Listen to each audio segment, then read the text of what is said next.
So, it is, I mean, I heard that we have to eat fruits first and then any kind of cooked foods later. Yes. What happens if we eat cooked food and then fruits later? Okay, Niharika ji, ये सारा का सारा glycaemic index के ऊपर होता है। कोई भी खाने की चीज जो हम खाते हैं उन सब चीजों का पचने का टाइम डिफरेंट होता है ना। सब चीजों का पचने का टाइम डिफरेंट होता है। सो ग्लाइसेमिक Okay. इंडेक्स क्या कहता है किसी भी चीज का, कि कोई चीज कितनी जल्दी पच सकती है, कोई चीज कितनी जल्दी पच सकती है। तो फ्रूट खाने से पहले पच जाते हैं, ठीक है। तो अगर आप खाने के बाद फ्रूट्स को खाओगे तो वो जल्दी पच जाएंगे। अब वो पच तो जल्दी जाएंगे लेकिन वो वहीं पड़े रहेंगे, वो जा नहीं सकते बाहर, है ना। अब वो स्टमक से बाहर नहीं जा पाएंगे इंटेस्टाइन में, तो क्या होंगे, कोई भी चीज पक गई, पच गई, लेकिन अब वहीं पड़ी हुई तो क्या करेगी, सड़ेगी। अब वो सड़ेगी तो वो रॉटन होती चली जाएगी, उसके नरिशमेंट रॉटन होते चले जाएंगे, ठीक है।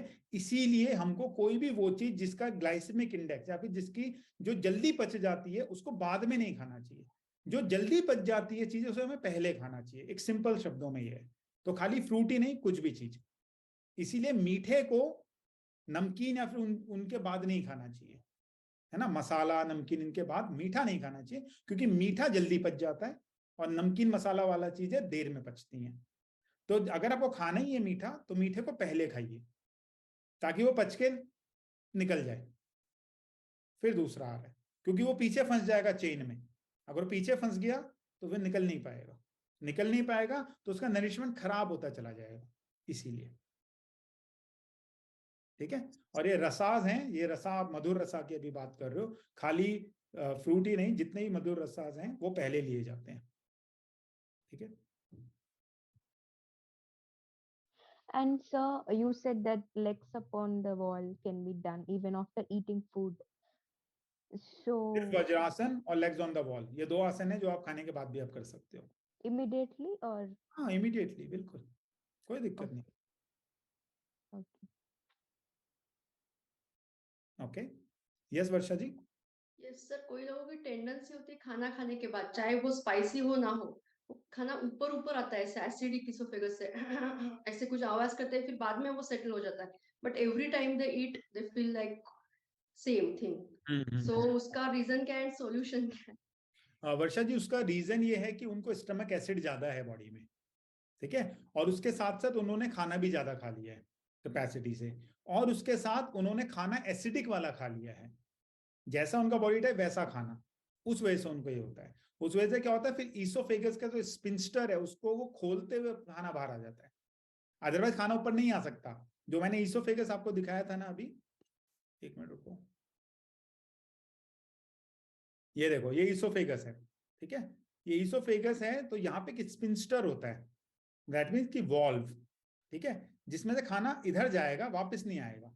लेकिन अगर आप बहुत ज्यादा खा लेते हो, बहुत ज्यादा ठूस ठूस के खा लेते हैं ना लोग, जब ऐसा कर लेते हैं तो क्या होता है, ये वॉल्व जो है बंद नहीं हो पाता, अब ये खुला रह गया, ठीक है।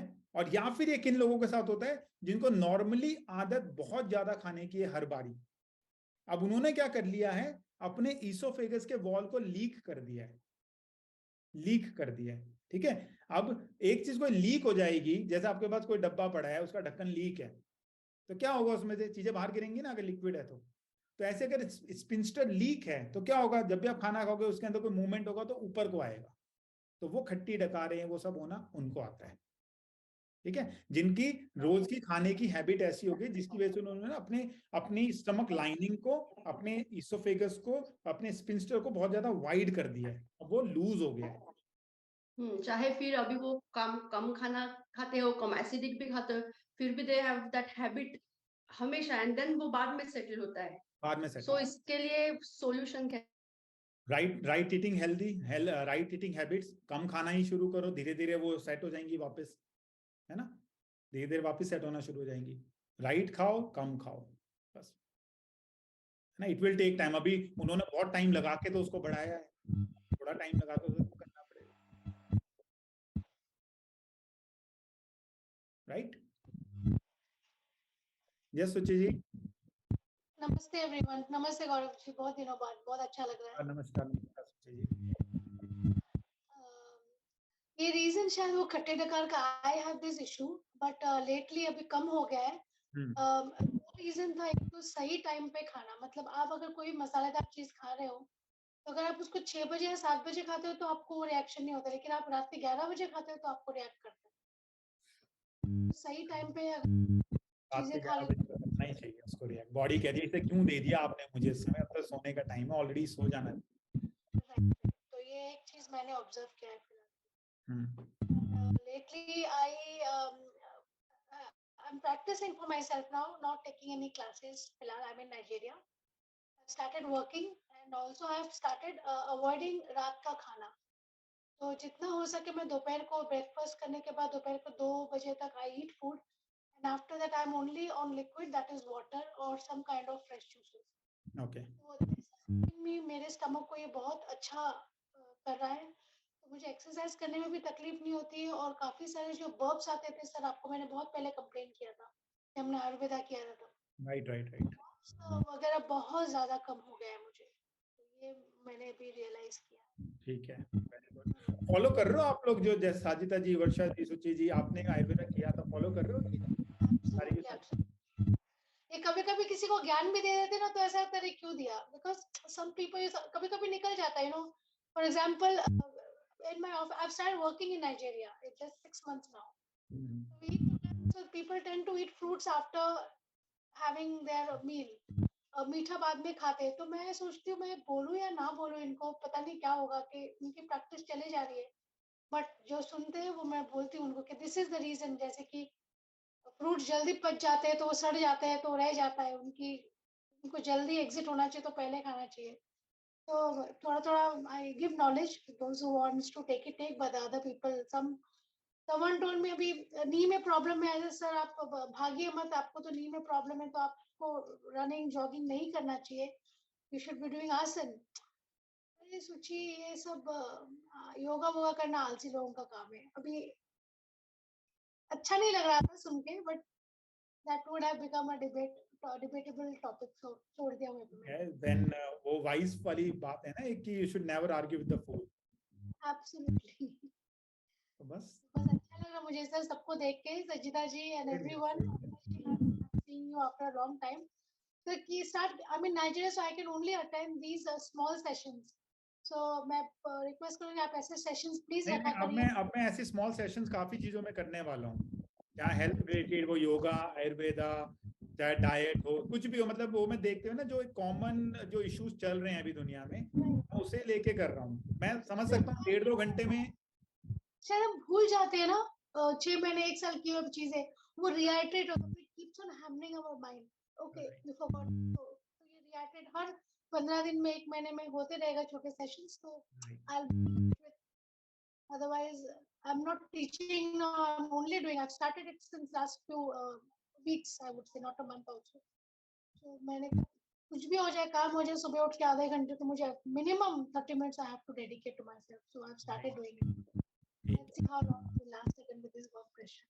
Good. Thank you so much everyone. Thank you. Okay, thank you. Yes, Sajita ji. Namaste everyone. Sir, can you explain about this irritable bowel syndrome? IBS mostly happens. IBS, irritable bowel syndrome, happens nowadays due to allergy, है ना, जिन लोगों को allergy बहुत ज्यादा हो जाते हैं या फिर रिएक्शन हो जाता है, वो रिएक्शन एलर्जी सबसे ज्यादा आईबीएस आज की डेट में क्यों बढ़ा है, जो अभी हम बात कर रहे थे प्रिजर्वेटिव और पेस्टिसाइड्स की, उसकी वजह से, है ना, और ड्यू टू जंक फूड्स। तो जिन लोगों को बहुत ज्यादा जंक फूड वगैरह हो गया, तो आईबीएस में क्या हो रहा है, अब इरिटेबल क्यों हो रहा है, क्योंकि स्टमक लाइनिंग जो है, उसे बोला जाता है कि stomach lining is as sensitive as your eyes. जिस तरीके से आप आंखों में मिर्च नहीं रख सकते ना, मिर्च रख सकते हैं आंखों में, नहीं जलेगा, राइट, आपकी इंटेस्टाइन भी ऐसी होती है, अंदर बहुत सेंसिटिव होती हैं। तो अगर बहुत ज्यादा मसाला, बहुत ज्यादा जंक, बहुत ज्यादा ऑयल, बहुत ज्यादा ऐसा वाला खाना खाएंगे, तो धीरे धीरे वो इरिटेट होके खराब हो जाते हैं। तो वो जो आईबीएस है वो सेम चीज है ना, उससे फिर आपके गट रिलेटेड इश्यूज आते हैं फिर सारे निकल के। तो दैट इज ओनली एक सिंपल, वो देखो नाम तो हम जितने मर्जी निकाल लेंगे, ऐसे नाम बहुत हैं, नाम में नहीं जाना हमने देखना है कि सिंपल रीजन क्या है इन चीजों का। अगर हम गेट बैक टू हेल्थ होना चाहते हैं, तो हमें गेट बैक टू बेसिक्स होना पड़ेगा। Get back to basics. Get back to basic में फ्रूट्स खाइए, ठीक है, जितना सात्विकता वाला खाना खा सकते हो, घर वाला खाना खाइए, दाल चावल रोटी सब्जी जो भी होती है वो खाइए, कम मसाला कम ऑयल वगैरह खाइए। जिन लोगों को एसिडिटी वाला इशू है उनको तो डेफिनेटली कम ऑयल वगैरह खाना चाहिए, जिनको थोड़ा एयर रिलेटेड इशू है उनको ऑयल खाना चाहिए। तो इस तरह की चीजें हमें रखनी है ना। तो आईबीएस का सिंपल सा रीजन है आजकल जंक फूड। और आईबीएस भी आपने अभी सुना होगा कुछ सालों में, इससे पहले आईबीएस नहीं था, कुछ ऐसा नहीं था, इंटॉलरेंस वगैरह कुछ नहीं था, ये अभी आया है। जब से हमारे पास प्रिजर्वेटिव पेस्टिसाइड वाली चीजें आने लग गई हैं तब से ये चीज भी आ गई है। और on top of that junk food आ गया तो ये चीजें और बढ़ गई हैं, ठीक है।